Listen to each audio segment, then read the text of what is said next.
안녕하십니까. 이어서 경남 소식입니다. 운항 중단 위기에 놓인 마산 도섬 유람선의 터미널 이전 문제가 여전히 오리무중입니다. 창원시는 업체들과 합의가 됐다고 밝혔지만 정작 해당 업체는 조건부 합의라며 반발하고 있습니다. 송현준 기자가 보도합니다. 지난해 11만 명이 이용한 마산 도섬 유람선 터미널. 컨테이너 임시 건물을 대기실로 사용하고 있습니다. 창원시가 지난 2012년 인근 크루즈 터미널로 이전을 약속했지만 지켜지지 않은 탓입니다. 들어와 보니까 우리가 잘못 찾아왔는가 싶어서 지금 돌아가야 되나 싶은 그런 생각으로. 문제는 창원시가 지은 터미널을 놓고 기존 크루즈 업체와 도섬 유람선 업체와의 협의가 되지 않았기 때문인데 창원시는 최근 두 업체 간 합의를 했다고 밝혔습니다. 크루즈선이 도섬에 들를 수 있도록 하는 것과 함께 도섬 유람선 터미널을 조만간 다른 곳에 조성하기로 했다는 겁니다. 사업자끼리 손해를 안 보려는 그런 부분이 있기 때문에 저희 시가 좀 조율하는데 좀 어려움이 있었지만은 설득을 계속해가지고 조율 잘 됐습니다. 하지만 현재 이 터미널을 사용하고 있는 크루즈 운영사는 안전선 확보를 전제로 한 조건부 합의라고 반발합니다.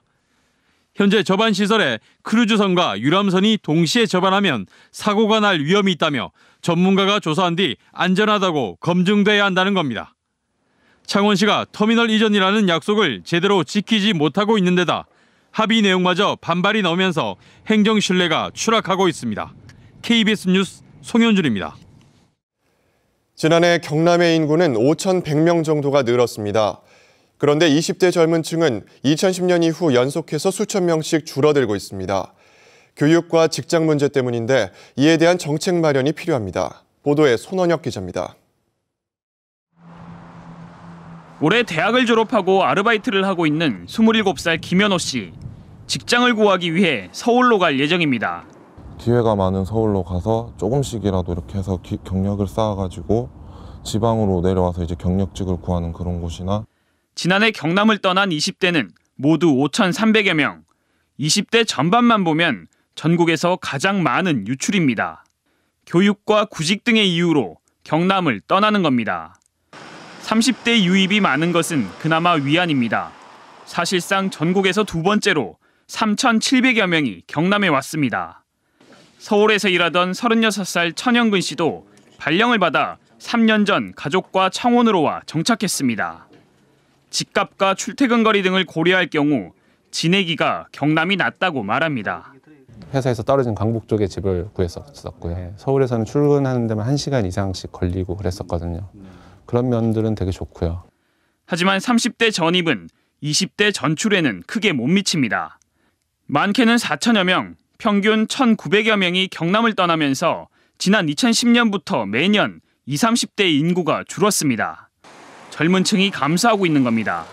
자연 환경이 암만 좋다 하더라도 이 지역에서 좋은 인재를 계속해서 길러내고 키워내지 못하는 지역은 장래가 밝다고 하기 어려울 겁니다.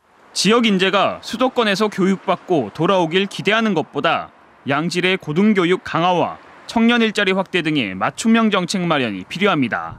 KBS 뉴스 손원혁입니다. 지난해 어느 때보다 힘든 시즌을 보낸 경남FC와 내셔널리그 김해시청이 올 시즌 동반 도약을 위해 땀을 흘리고 있습니다.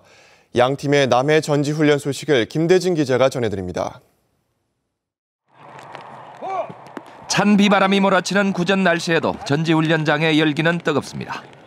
보통 프로팀들이 하루 한 번 공식 훈련을 하지만 김종부호는 오전에 강도 높은 체력 훈련, 오후에는 전술훈련 등으로 하루 2번 땀을 흘리고 있습니다.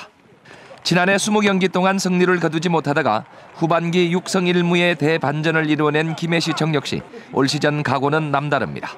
상반기 저조한 성적에도 홈경기 평균 관중수가 1,221명으로 내셔널리그 2위를 기록했던 시민들의 지지와 관심에 올 시즌에는 초반부터 보답하겠다는 각오입니다. 이런 양팀의 연습 경기는 한치의 양보 없이 치열하게 진행됩니다. 중국 슈퍼리그 득점왕 출신 다날레체를 비롯해 선수들의 기량과 전술을 점검합니다.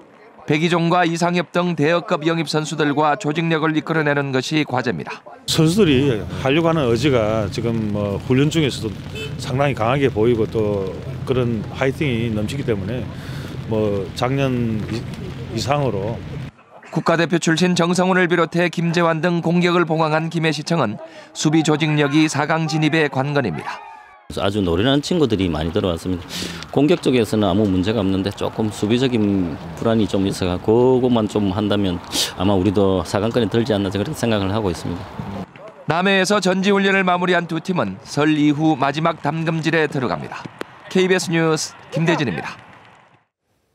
경상남도는 올해 수출 목표액을 지난해보다 10.3% 증가한 16억 달러로 정하고 수출선 다변화에 중점을 두기로 했습니다. 경상남도는 이에 따라 일본에 편중된 수출 시장을 미주권과 중국, 동남아 등으로 다변화하기 위해 해외 바이어를 10차례 초청해 수출 상담회를 열기로 했습니다. 또 올해는 한중 FTA 발효에 따라 중국 시장에 대한 공격적인 마케팅 활동을 전개하기로 했습니다. 낙동강유역환경청이 김해 부곡동과 유화동 지역의 대기오염물질 배출 사업장을 점검해 5개 업체를 적발했습니다. 적발된 업체는 대기오염 방지 시설을 가동하지 않거나 훼손, 방치가 각 1건씩이고 변경 신고 미이행이 3건입니다. 낙동강유역청은 1개 업체는 검찰에 고발할 예정입니다. 창원시가 성산구 완암동 주변에 추진하는 창원산단 확장 예정지를 첨단산업단지로 개발할 계획입니다. 안상수 창원시장은 정책 토론회를 열고 확장 예정지에 연료전지와 에너지 저장 장치, 전기자동차 등 첨단 부품업체를 유치하기로 했습니다. 창원시는 지난해 12월 창원산업단지 43만 제곱미터 확장 계획을 국토부에 신청했고 오는 4월 결정됩니다. 지리산 국립공원사무소가 설 연휴를 맞아 오늘부터 닷새 동안 재난안전특별대책을 추진합니다. 공원사무소는 올해는 연휴 기간이 5일로 길어 탐방객이 증가할 것으로 보고 24시간 재난상황실을 운영하는 한편 산불 취약지구 순찰도 강화하기로 했습니다. 공원사무소는 또 천왕봉 정상에 40cm가량의 눈이 쌓여 있고 탐방로 곳곳에 결빙 구간이 있다며 탐방객들의 안전을 당부했습니다. 소년체전에 나갈 축구 경남 대표를 선발하는 방식이 올해부터 바뀝니다. 경남축구협회는 그해 주말리그 왕중왕전에서 가장 좋은 성적을 낸 팀이 이듬해 소년체전에 출전하던 방식에서 1, 2월에 열리는 각종 동계대회에 출전해 가장 좋은 성적을 낸 팀에게 출전권을 주기로 했습니다. 이 같은 변경은 기존 방식의 경우 주축인 3학년이 졸업하고 다음 해에 나가는 전력이 최상이 아니라는 지적이 많은 데 따른 것입니다. KBS 뉴스를 마칩니다. 고맙습니다.